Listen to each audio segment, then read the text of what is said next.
I'm an occupational therapist. I'm an occupational therapist. I'm an occupational therapist. I am an occupational therapist. Me too. Me too. I'm an occupational therapist. I'm an occupational therapist. I'm an occupational therapist. So what is an occupational therapist? Occupational therapists are skilled professionals who help us carry out activities we need or want to do. They help people of all ages, babies, children, adults, and as we grow older. Because of physical or mental illness, because of disability, or simply because we are getting older, many of us just can't do some of the things that really matter to us. Everyday activities that we take for granted, like washing or getting dressed, or going to school or work, or simply being able to play sport or enjoy our hobbies. Occupational therapists can help us find other ways to carry on living the lives we want to live. I was diagnosed with multiple sclerosis in 1994 when I was 29. It affected my legs, mobility mainly, a lot of fatigue, so it's quite difficult to do day-to-day activities. The two biggest impacts was first of all not being able to take my children out for long walks over the park and so on, and also needing to give up work, which was quite a painful process. I couldn't imagine life without the input of occupational therapists. They've not only enabled me to remain independent, but I can see that I will remain independent for years to come, which I couldn't see before I had occupational therapy input. Dina had a stroke when she was little and it's affected the right side of her body. So all the activities that I've done today have been trying to encourage Dina to move her right arm and her hand and to do it within play activities. So we did some singing, shaking musical instruments. We've done some playing with Play-Doh, so she's been rolling out the Play-Doh, cutting out shapes, squashing it with her hands. And now she's been cleaning Dolly, washing Dolly, so again squeezing sponges. We've been pouring water between cups. So all the things that children do every day in their everyday lives, but trying to make sure that we're using both hands together and getting as much movement and function. Dina's made a lot of progress. She can now sort of lift her arm from the shoulder and she's starting to get some movement from the elbow as well, so she brings it towards her and takes it away.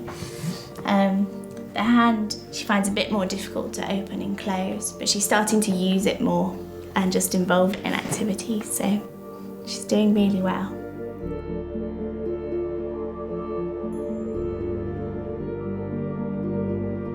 I mean, I wasn't really enjoying life. I was okay when I went outside, but I wasn't enjoying life when I came indoors because I had to face trying to get up the stairs. You know, you go to the bottom of the stairs and you think, oh my God, I've got to try and get up to the top of the stairs without wetting the drawers and things, you know. Sorry about the language. And I was holding on to both the handrails. And then sometimes I just had to sit down and do 2 or 3 steps, and then I had to sit down and gasp for breath, and that's how it was. And then I got in touch with the council. And I think they sent someone before you, I think, didn't they? They did, yeah. Yes, and then eventually Wendy came. And it was Wendy that really helped me such a lot. I'm so grateful. Well, if it hadn't been for Wendy coming in, which has been wonderful, I think I would have had to ask for some help to go into either an old people's home or sheltered accommodation, you know. And I've read so much about these here homes that I didn't quite fancy going there, you know.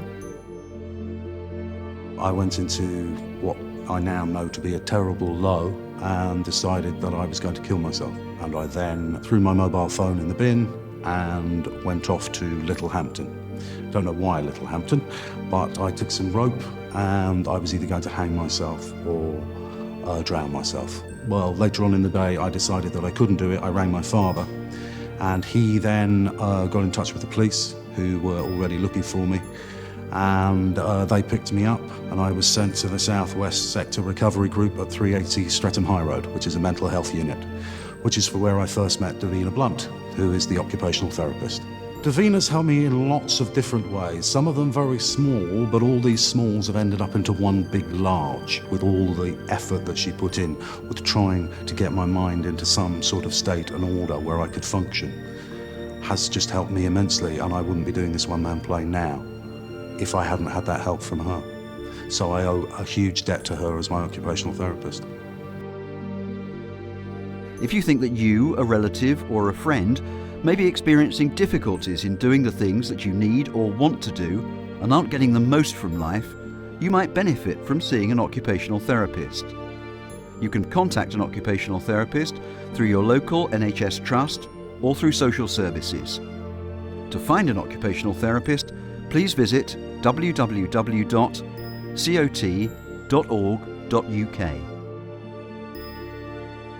Occupational therapy, helping people to live life their way.